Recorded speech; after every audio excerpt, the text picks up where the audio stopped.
All right, shalom. It's been a minute. All right, but it's time to get back to it, right? So I'm in Ecclesiasticus, chapter 37, verse 27. My son, prove thy soul. Sorry, my son, prove your soul in your life, and see what is evil for it, and give not that unto it. Okay, you got to make that decision for your own soul salvation. 28. For all things are not profitable, all right, successful for all men, or benefit to all men. Neither have every soul pleasure in everything.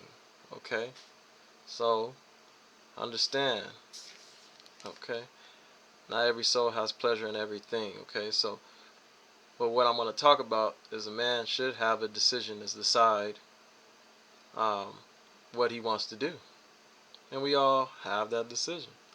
But again, it says, my son, prove, test your soul, your spirit, and your life while you're alive, and see what is evil, not good for it, and give not that unto it. Don't give evil unto your soul, your spirit, and your life. For all things are not profitable, benefit for all men. Neither have every soul pleasure in everything. Okay? Move that out the way. And we're going to look at this. I'm in Deuteronomy 17, 17, right? But we're going to read, I guess at 14. If after you have entered the land that the Lord your God has assigned to you, and taken possession of it, and settled in it, you decide, I will set a king over me. All right. You shall be free. I'm sorry. I will set a king over me, as do all the nations, as the other people do about me, around me. You shall be free to set a king over you, over yourself, one chosen by the Most High, by your God. Be sure to set as king over yourself one of your own people, Israel. You must not set a foreigner over you, one who is not your kinsman, brethren. However, in verse 16, he shall not keep many horses, or send people back to Egypt to add to his horses. Since the Lord has warned you, all right, since the Lord has warned you, you must not go back that way again to Egypt. All right, that's a done deal. And he shall not have many wives, not multiple. It says, he shall not have many wives, if his heart, his mind, his spirit go away.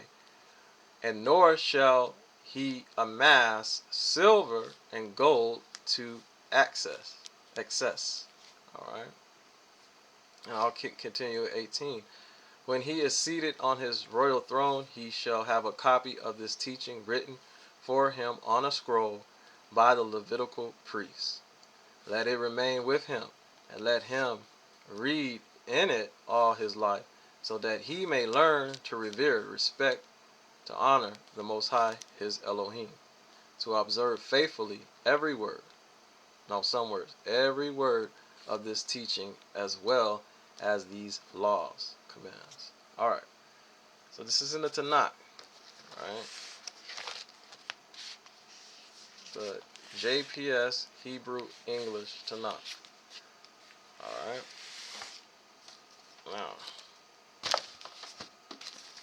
this is the Tyndale. Alright. This is William Tyndale. Alright.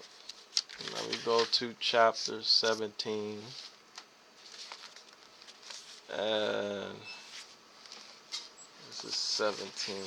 Hold on. Yeah. It's a little smaller, right? So I'm going to read from 14, right? So when you arrive in the land, the Lord your God, the Most High Elohim, will give you, and have conquered it, and began to think, we ought to have a king, right? Like the other nations around us. Be sure that you select as king the man the Most High your power shall choose. He must be an Israelite. Look at that. He must be an Israelite. Alright? Kinsman, brethren. Not a foreigner. See, it's clear.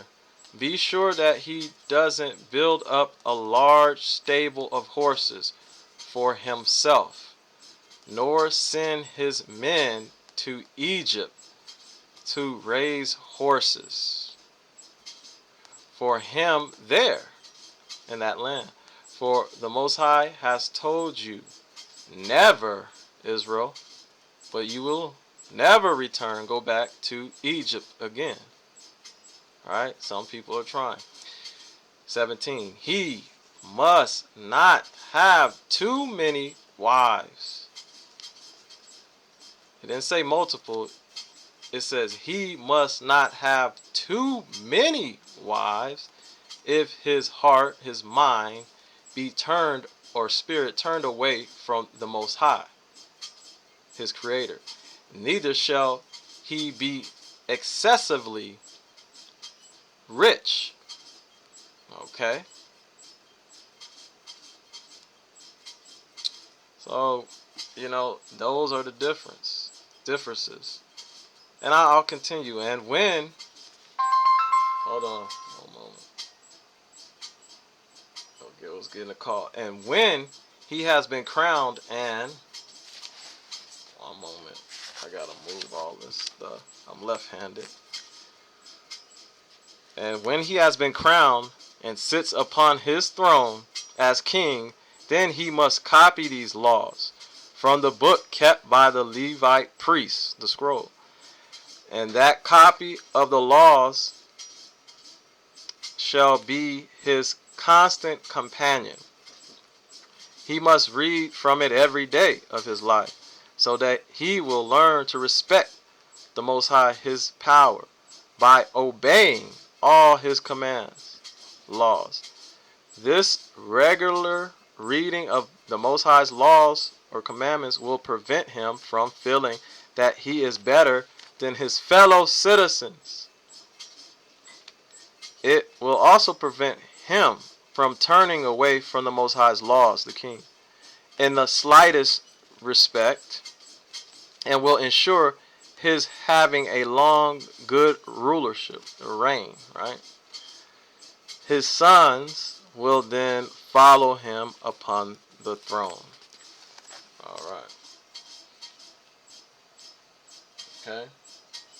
Now, I do have some things I want to read, and I think it's good. So, I'm going to actually read them, okay?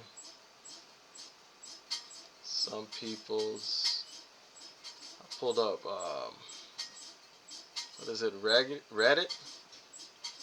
The site Reddit. I'm going to use my phone, okay? Let's see if I can do that, alright? Seen some good ones. I don't know if you can see that. No one has mentioned this yet. The verse Deuteronomy 17:17 condemns many wives, not multiple wives. Polygamy was licit with restrictions. David took 8 or more wives, and it's unclear from scripture whether 8 wives constitutes many wives. After all, Solomon had 700 wives, which makes David seem like an ascetic in comparison. On the other hand, I think pretty much everyone will agree that Solomon did violate 17:17. Okay. Alright. but what is many? But anyway, so it is important to note that because of the different role that marriage held in ANE societies, Israel included, this injunction against polygamy isn't teaching what we often assume it's teaching. This prohibition against polygamy is more about idolatry and seeking help from other gods and nations, right? Something that the Most High had forbidden, and we can see in the immediate context, than it is about sexual or martial ethics as we understand them. Let's talk about today. All right, let me see. Something else that was good. This guy here deleted. It says the thing is that it says not many, not only one, and this is deliberate. The culture allowed for several wives, which I'm assuming was plenty to manage, right? Many is a receipt, or he said a recipe for disaster, obviously. And I'm not saying uh, this person saying polygamy is a good idea, right? But we know that they did it and it was allowed, right? Um, and then you have here, you have to determine whether the Bible is being descriptive or prescriptive. Descriptive scripture just tells the events as they happen, but prescriptive is what should and shouldn't be done. The distinction is vitality, important, and honestly not that hard to decipher. In the case of David and Solomon, we can clearly see that these choices were a severe deterrent to their lives. Polygamy is not sin according to scripture. I'm against it plurally for cultural and personal beliefs, this person says. See? So this is just some of the people's uh, comments. But I like this Earthro Weasel 3 years ago. It was pretty, that was a good answer there. Alright.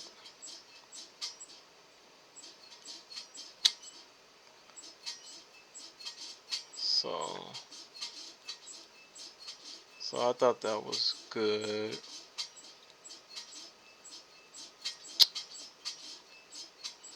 And that was it. Alright. But that's all that I wanted to share. Um, and then I guess a person could say, well, did Solomon sin by having many wives? I would say no.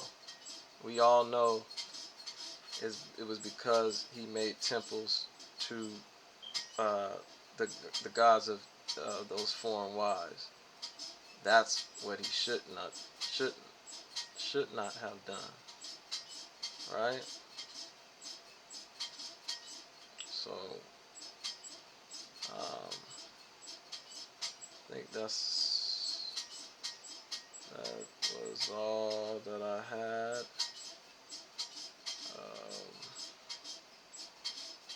Let me see if I wanted to share anything else on that. Not really. But I like this little meme here. I don't know if y'all can see it. It's too bright in here. I think, yeah, it's too bright in here. Well, maybe I'll it was just Exodus 21:10. The dude's holding the heart, giving it to the 3 women. He says if he takes an additional wife, he must not reduce the food, clothing, or material rights of the first wife, right? So, just wanted to share that. It's nothing big, no big deal. It's not really a big deal. I think that's cool too, right? Sister wives over side chicks. But and like I said, uh, the man should have the choice, right? And I'll go back to this. It says, "My son, prove your soul in your life, and see what is evil for it, and give not that unto it. For all things are not profitable for all men, neither have every soul pleasure in everything." It might not be for everybody, right? So, shalom, blessings. It was just a little something, something. All right. Multiple wives is not a sin. Having many, right? And then you got to determine, you know, what is that many. All right. So I would say let the Father judge. You know, you don't have to be the judge, but let the Father judge it. Okay. Let's see.